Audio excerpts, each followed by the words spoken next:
तर नमस्कार लाडक्या बहिणींनो, स्वागत आहे तुम्हा सर्वांचे नवीन व्हिडिओमध्ये। तर आता सरकारने नवीनच एक नियम काढला की आता ई-केवायसी करायची। पण आता ही ई-केवायसी नेमकी करायची तर कशी, हा प्रश्न सर्व लाडक्या बहिणींच्या मनामध्ये उपस्थित झालाय।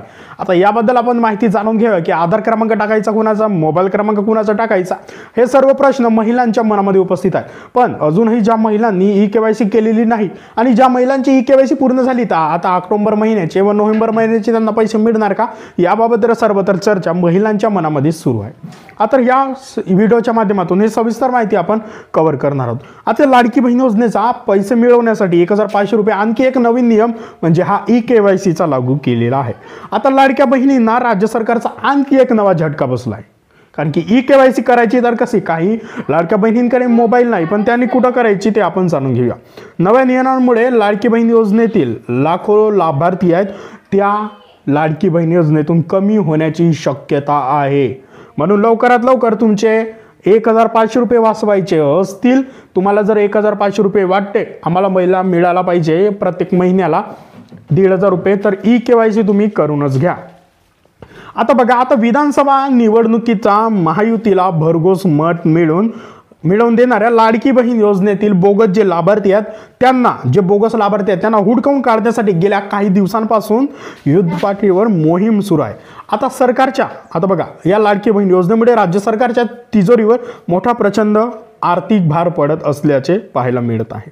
बघा, आता त्यामुळे आता राज्य सरकारने लाडकी बहीण योजनेमध्ये जे बोगस लाभार्थी आहेत ते बोगस लाभार्थी शोधण्यासाठी युद्धपातळीवर मोठी मोहीम हाती घेतली आहे।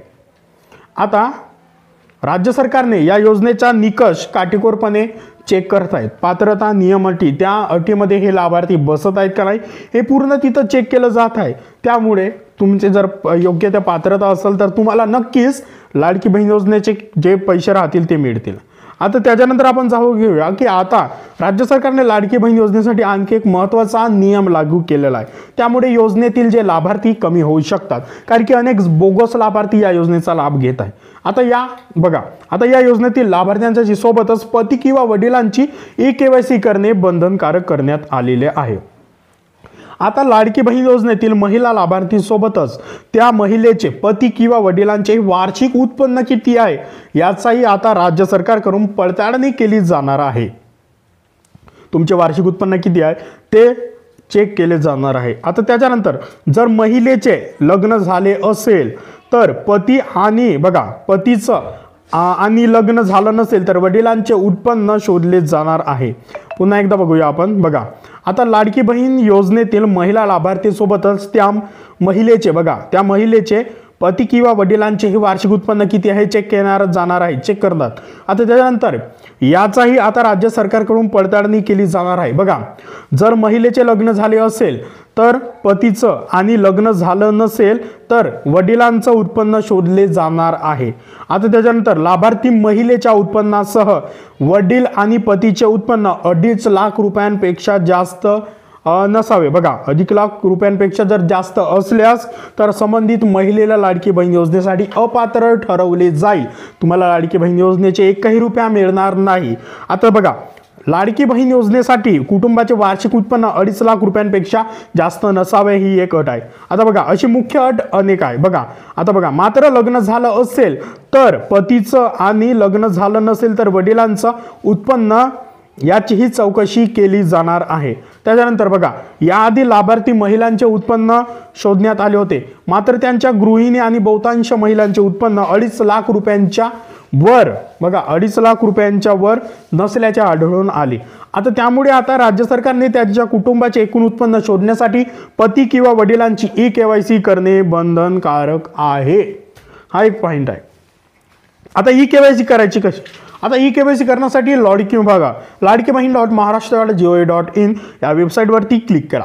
त्याच्यानंतर होम पेजवर आल्यानंतर तुम्ही ई-केवायसी बॅनरवरती क्लिक करा। क्लिक केल्यानंतर तुमचा आधार क्रमांक टाका, तिथं कॅप्चर क्रमांक टाका। त्याच्यानंतर सेंड OTP ऑप्शनवरती क्लिक करा। सेंड OTP ऑप्शनवरती क्लिक केल्यानंतर जो लाभार्थीचा आधार क्रमांक मोबाईल क्रमांकाला लिंक असेल त्या मोबाईल क्रमांकावर OTP जाईल। आता तो OTP टाकून तिथं सबमिट करा। आता सबमिट केल्यानंतर तुमची ई-केवायसी पूर्ण पहिलेच झाली आहे का ते चेक करेल. जर पहिले झाली नसेल तर तुम्हाला संदेश येऊन जाईल. आधीच पूर्ण झाली असेल तर ई केवायसी आधीच पूर्ण झाली असा संदेश दिसेल. जर पूर्ण झाली नसेल तर आधार क्रमांक बघा, आधार क्रमांक मुख्यमंत्री माझी लाडकी बहीण योजनेच्या पात्र यादीत आहे की नाही हे तपासले जाईल. बघा, जर तुमचा आधार क्रमांक पात्र यादीत नसेल तर पुढचा टप्प्याला तुम्हाला जाता येईल. बघा, यानंतर लाभार्थ्याने पती किंवा वडिलांचा आधार क्रमांक पडताळणीसाठी कॅप्चर कोड टाका. आता कॅप्चर कोड टाकल्यानंतर सेंड OTP ऑप्शनवरती क्लिक करा. OTP ऑप्शनवरती क्लिक केल्यानंतर जो OTP येईल तो OTP टाकून सबमिट क्लिक करा. बघा, तुमचा जो आधार क्रमांक राहील मोबाईल क्रमांकाला लिंक असेल त्याच मोबाईल क्रमांकावर OTP जाईल. हे महत्त्वाचे पॉईंट आहे. नाहीतर तुम्ही कोणाचाही मोबाईल क्रमांक टाकाल तर तिथं OTP येणारच नाही. मग OTP नाही आलं असं तुम्ही समजाल. आता त्यानंतर लाभार्थ्याने आपला जात प्रवर्ग निवडा, कोणत्या जातीच्या तुम्ही निवडा. त्याच्यानंतर खाली बाब डिक्लेरेशन करून टिक करायचे असेल तिथं संपूर्ण टिक करा, वाचून घ्या आणि नेक्स्ट लेवलला क्लिक करा. पॉईंट नंबर 1, माझ्या कुटुंबातील सदस्य नियमित कायम कर्मचारी म्हणून शासकीय विभाग, उपक्रम मंडळ, भारत सरकार किंवा राज्य शासनाच्या स्थानिक संस्थेत कार्यरत नाहीत. सेवानिवृत्तीनंतर निवृत्ती वेतन घेत नाही. हा पण पॉईंट आहे.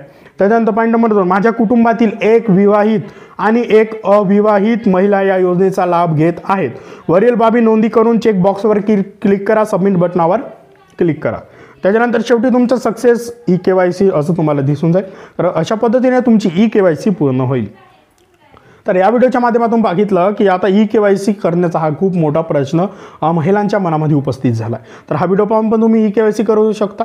फक्त 5 मिनिटाचं काम आहे. फक्त काहीच्या मोबाईलमध्ये एरर चालू आहे वेबसाईटचं, काहीच्या मोबाईलमध्ये वेबसाईटच ओपन नाही होत आहे, कुणाला OTPच नाही येत आहे, हे समस्या चालू आहे. तर तुम्ही लवकरात लवकर तुमचा जे ई केवायसी आहे पूर्ण करून घ्या, जेणेकरून तुम्हाला लाडकी बहीण योजनेचे जे पैसे राहतील ते तुम्हाला मिळून घेतील. व्हिडिओ आवडला असेल तर व्हिडिओ लाईक करा, चॅनलवरती नवीन असाल तर चॅनलला सबस्क्राईब करा आणि या व्हिडिओला शेअर करा. धन्यवाद.